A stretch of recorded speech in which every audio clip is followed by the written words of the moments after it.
समाधान।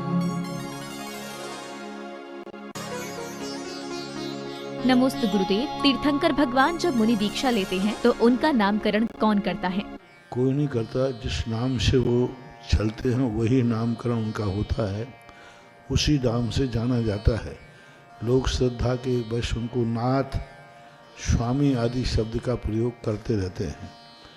जहाँ त्रिलोपन्नति शब्द आदि में नाम लिखा है वहाँ नाथ शब्द का प्रयोग नहीं किया, वहाँ स्वामी शब्द का प्रयोग नहीं किया। मात नाम का जो जन्म से नाम है तो वो ही नाम चलता है, बाद में उनका नाम नाथ शब्द जुड़ जाता है, ऐसा मान लेना चाहिए।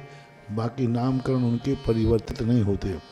गृहस्थ अवस्था से मुनि दीक्षा के समय कोई नाम में परिवर्तन नहीं होता है।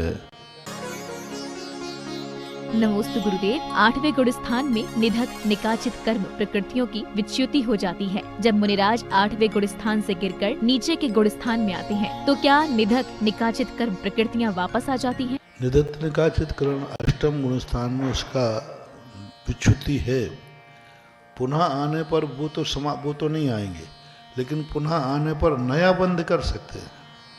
पुराना बंध तो एक बार विच्युति को प्राप्त हो गया तो वो पुराना बंध तो वहाँ नहीं होगा, वो तो गया, खत्म हो गया।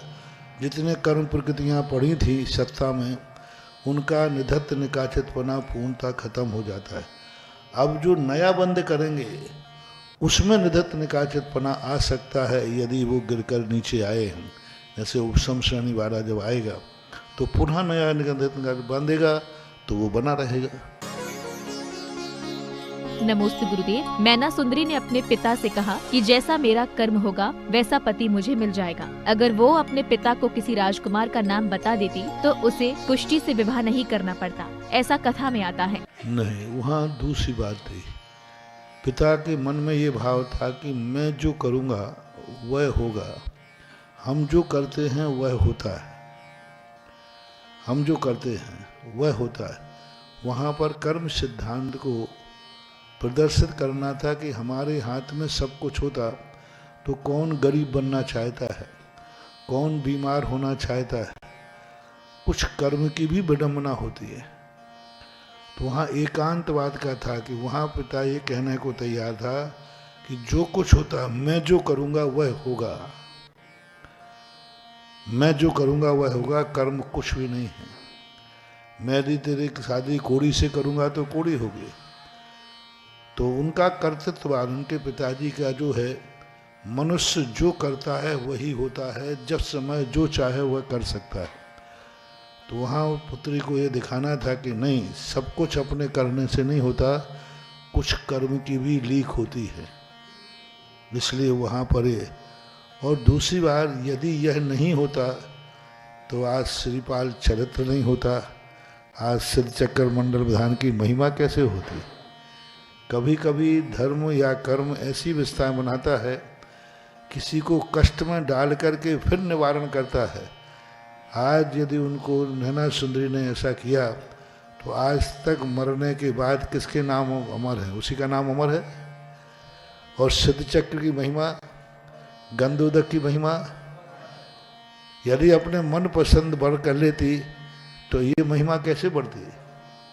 तो एक प्रकार का धर्म का एक अपने आप में प्रभाव रहता है। अपन समझते हैं कि संकट बुरा होता है, यदि संकट को हम धर्म के रूप में ले लें तो जितने संकट हैं इन्हीं ने धर्म की प्रभावना बढ़ाई है। जिनके जीवन में संकट नहीं आया वे धर्म की प्रभावना कर ही नहीं सकते, उनसे नहीं बनी। शास्त्रों में जितने धर्म की प्रभावना हुई है सुख सुविधा वालों से हुई है कि संकट वाले थे, सब जितने देखो, कितने भी जितनी कथाएं हैं, सब पे संकट आया, उस संकट से ही धर्म की प्रभावना बढ़ी। और जिन्होंने संकट नहीं झेले उससे धर्म की प्रभावना नहीं बढ़ी, वो तो सुख सुविधा पूर्वक चले गए। तो संकट से ही हमारे जीवन का भी विल पावर संकट से बढ़ता है। जो संकट झेलता है उसी का नाम अमर होता है। कितने राम हो गए जैन दर्शन के अनुसार? 8 और राम हुए, लेकिन श्री राम दशरथ नंदन की ही ख्याति क्यों है? क्योंकि उनके जीवन में संकट आए। तो संकटों को एकदम बुरा, संकट से धर्म की प्रभावना। आज मंदिरों में तुम चित्र बनते हो तो उन्हीं महाराज के बनाते हो जिनको शेर नहीं खा रही है। हाँ, चाल नहीं खा रही, शेर नहीं खा रही, गज को मार के जिसमें सिगड़ी जल रही, सब अच्छे महाराजों के कोई चित्र ही नहीं बनाता। जिनके जीवन में कोई संकट नहीं आए उनके मंदिरों में चित्र नहीं मिलते। जितने चित्र मिलेंगे पांडवों के वो अग्नि लगा रहे हैं, सबके बने दे। तो ये कोई बात, कोई ना कोई रहस्य तो है कि संकट से हमारे जीवन में बहुत उपलब्धि होती है। संकट आने के बाद हमारी, यदि हमने उसको झेल लिया समतापूर्वक, तो जो हमारे लिए विल पावर मिलता है, हजारों तपस्याओं से भी जो शक्ति नहीं आती, जो संकट झेलने से आती। मैं तो ये मानता हूँ प्रतिकूलताओं को, व्यवस्थाओं को चुनौती मानना चाहिए और टेंशन नहीं करना चाहिए, उनको झेलना चाहिए। वो आने दो, इसी में से तो निकलूंगा। फूलों की सेज, फूलों के रास्तों से गुजर जाए कोई नहीं पूछता है, और आंखों के अंगारों पर से निकल जाए तो अरे तालियां बजाते, गजब गजब, आग के अंगारों से निकल गया। जीवन को संकट में आने दो, आने दो। जितने संकट आएंगे उतने ही हमारे ऊपर निखार आएगा। जीवन एक स्वप्न है, जिसे स्वीकार करो, जिसे साकार करो। जीवन एक स्वप्न है, जिसे साकार करो। जीवन एक चुनौती है, जिसे स्वीकार करो। जीवन को स्वप्न मानो, उस स्वप्न को हमें साकार करना है, करके दिखाएंगे। और जीवन एक चुनौती है, उसे स्वीकार को। आने दो समस्याएं, कांटे आगे आने दो, देखता हूं कांटे कितना परेशान कर दे। तो ये है। तो इसलिए संकट आदि जितनी विपत्तियां हैं, ये सब जीवन के लिए बहुत प्रभावकारी है। मैना सुंदरी के संकट ने मैना सुंदरी को कहाँ पहुंचा दिया? आज वो शास्त्रों में अमर है, साधुओं के वाणी में अमर है। आज दुनिया के श्रद्धा की केंद्र बनी हुई है। और आज जब भी सिद्ध चक्र मंडल विधान करते हो तो यही पाते हो, हाँ, वो सिद्ध चक्र का पाठ करो दिन 8 ठाठ से प्राणी, फल पायो मैना रानी। नमोस्तु गुरुदेव। दंड स्नान और मंत्र स्नान में मूलभूत अंतर क्या है और इनका उपयोग कब और किस प्रकार किया जाता है? मंत्र स्नान तो जल की कोई जरूरत नहीं रहती, जल एक निमित्त बन जाता है। मंत्र स्नान हर अनुष्ठान में, अभिषेक में, कोई भी धार्मिक क्रियाएं करते हैं तो मंत्र स्नान होता है, जो गृहस्थ लोग के लिए किया जाता है। दंड स्नान एक प्रायश्चित है। जो साधु स्नान नहीं करते, फिर भी कोई ऐसी परिस्थिति, ऐसी स्थिति आती है, तो उसे प्रायश्चित के रूप में अपने कमंडल से एक धारा सिर पर छोड़ते हैं। वह धारा बहकर के पैरों तक आ जाती है, वही दंड स्नान कहलाता है। नमोस्तु गुरुदेव। हम हॉस्टल में रहने वाले विद्यार्थी कैसे पुण्य कमाएं, जहां धर्म करने की कोई जगह नहीं होती? धर्म करने की जगह की जरूरत नहीं है। धर्म करने के लिए मन की पवित्रता की जरूरत है। आप यदि अपना मन पवित्र रखते हैं और मात्र इसलिए करते हैं कि हमें पढ़ाई करना है, बस पढ़ाई पर ही ध्यान देते हैं, अपने आजीविका की तरफ रुचि रखते हैं, तो वहाँ अधर्म की कोई बात नहीं है। धर्म नहीं करना एक बात, धर्म नहीं होना एक बात, और अधर्म से बचना एक बात। 3 दशाएं होती हैं। एक व्यक्ति धर्म कर रहा है, एक अधर्म कर रहा है। एक धर्म नहीं कर रहा है, अधर्म कर रहा है। एक व्यक्ति वह है ना अधर्म कर रहा है और ना धर्म कर रहा है। तो आप लोग बस यही है कि कोई अधर्म मत करो। जिस उद्देश्य से आप हॉस्टल में रह रहे हैं, उस उद्देश्य की चरम सीमा तक पहुंचो। आप घर छोड़कर हॉस्टल में इसलिए रह रहे हैं, सबको, परिवार को छोड़कर, कि आप अच्छी पढ़ाई करें, अच्छे नंबर लाएं, तो वह आपको लाके करना चाहिए। यदि आप हॉस्टल में रहकर के अच्छे नंबर लाते हैं तो आपने धर्म नहीं किया है, तो कोई बाधा नहीं, क्योंकि आपने अपने लक्ष्य की पूर्ति की है। हॉस्टल में लेकर के यदि गलत काम करते हो, गलत मन विचार रखते हो, गलत सोचते हो, तो वो अधर्म ही है। नमोस्तु गुरुदेव, गुण और स्वभाव में क्या भेद है? गुण अलग है और स्वभाव अलग है। जैसे ज्ञान गुण का स्वभाव अलग है, आत्मा का स्वभाव अलग है।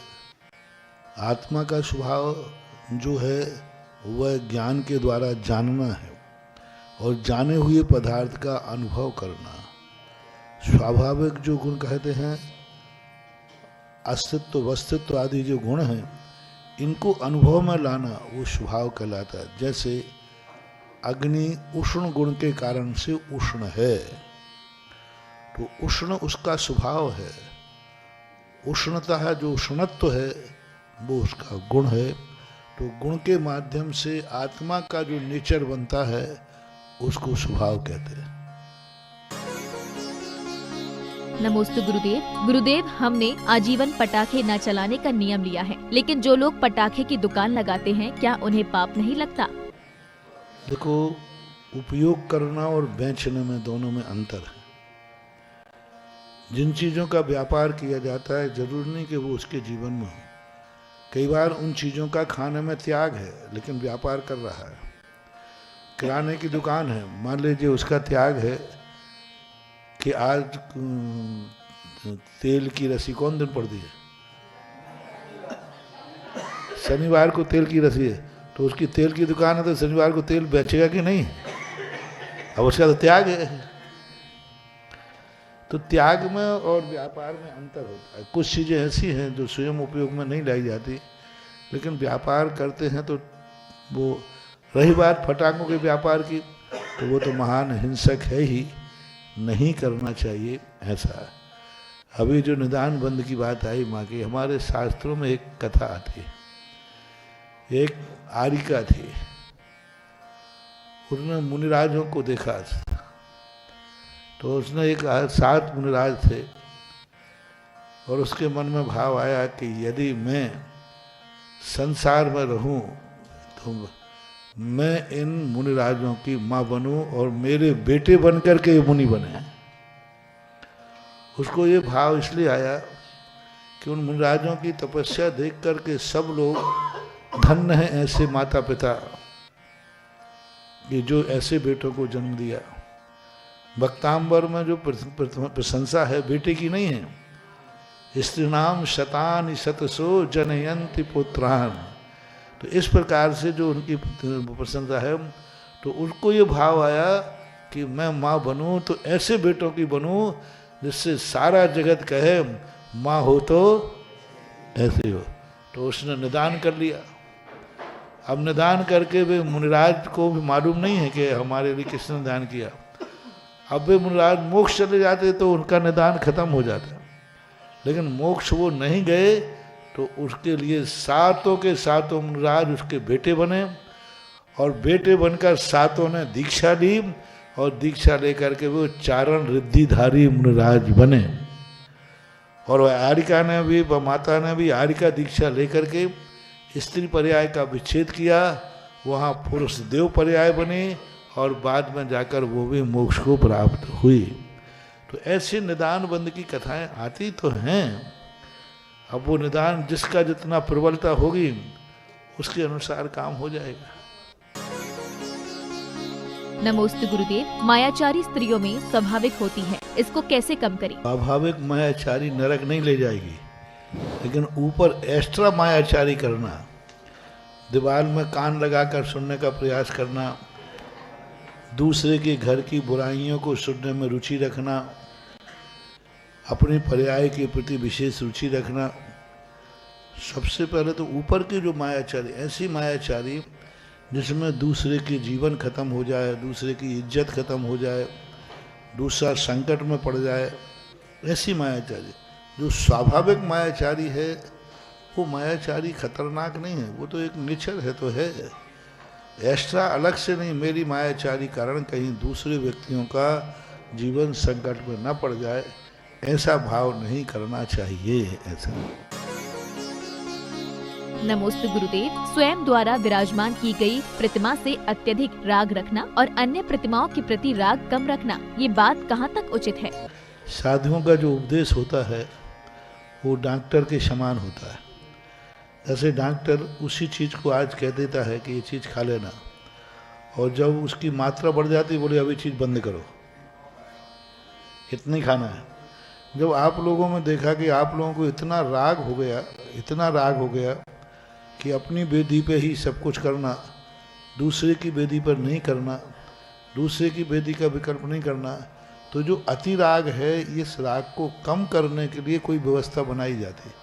उस समय इसलिए कहा था कि तुम लोग यहीं रहोगे, मूर्ति विराजमान कर दी, उन पर अर्घ्य नहीं चढ़ाओगे तो कैसे बनेगा। अपन को ये देखना है कि कोई उस पर पूजा नहीं कर रहा है और तुम्हारी मूर्ति है तो फिर उस पर पूजा करना चाहिए। लेकिन इतना ही राग मत बढ़ाओ कि तुम सबने, महाराज जी मैं अपनी बेदी पर सोने का काम कराना चाहता हूँ, मेरी बेदी चांदी की बनवा दो, मेरी मूर्ति इतनी बड़ी छोटी लाओ, तो फिर ये गलत है। कि 24 का जो सेट है वो 24 के हिसाब से चलेगा। एक व्यक्ति ने कहा कि नहीं हम अपनी बेदी पर सोने काम कराना चाहते, फिर 23 का क्या होगा? ये नहीं होगा। हाँ, तो ये प्रश्न आने पर ही हमने फिर प्रश्न व्यवस्था नहीं। साधु सुनो, साधु जब कोई व्यवस्था बनाता है तो समझ लेना कोई दुर्घटना घट गई है। हाँ, जैसे अभी कोई कहे साहब मेरी तो 24 में मेरी मूर्ति चांदी की बैठा देना, बाकी सब पाषाण की, मेरी मूर्ति इतनी बड़ी कर देना और बाकी सब छोटी कर देना, जो पैसे चाहिए हो तो ले लो। जैसे मान लो सब 24 ही बैठ रहे, 24 का एक सेट होता है। एक व्यक्ति देखा साहब आप तो हमारे जितना पैसा कहो दे दूंगा, हो सकता है 24 में एक आध आदमी ऐसा निकल जाए, वो कुछ भी देने को तैयार है, लेकिन 24 का सेट तो नहीं बिगाड़ा जाएगा ना। हाँ, तो अपनी व्यवस्थाओं को थोड़ा सा अति राग मत करो। ऐसा मत करो कि पड़ोसी बेदी को तुम हाथ भी नहीं जोड़ो। हमने उदाहरण भी तो दिए थे कि तुमने 1-2 पालकी निकल रही तो एक पालकी दे जाओ भगवान, और दूसरे को साष्टांग, वो नरियल तुमने कहीं दूसरी जगह है। तो अति सर्वत्र वर्जयेत। तो अति जब होने लगती है तो साधु अपने खुद के दिए हुए प्रश्नों को बदलता है, क्योंकि महाराज डॉक्टर ने कह दिया चीज़ खा लेना और वो खाने बैठा तो वही खाने लगा, तो अब कहना भाई इस चीज़ को बंद करो।